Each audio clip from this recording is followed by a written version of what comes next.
అనవసరమైన స్నేహాలు, అనవసరమైన పొత్తులు, అనవసరంగా వ్యాపారాల్లో పార్ట్నర్షిప్లు కొంతమందికి తెలియదు. విచ్చలవిడిగా ప్రవర్తించడం, మనసు వచ్చినట్లల్లా ప్రవర్తించడం, శరీరంలో వచ్చిన కోరికలను నెరవేర్చుకోవడం, మరలా ఏమీ తెలియనట్టుగా భక్తిగా ఉన్నట్టుగా నటించడం. అయితే వార్నింగ్, హెచ్చరిక వస్తుంది. నీవు ఎవరితో స్నేహాలు చేస్తావు?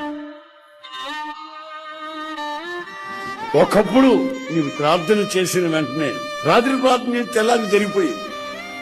నువ్వు ప్రార్థన చేస్తే జబ్బులు బాగైపోయింది. నువ్వు ప్రార్థన చేస్తే అనేకులకు మేళ్లు కలిగాయి.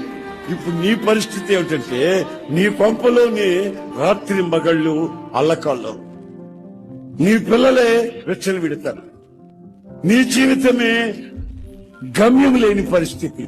దీనికి కారణం ఏమై ఉంటుందంటే భక్తిహీనులతో నీవు చేస్తున్న స్నేహం.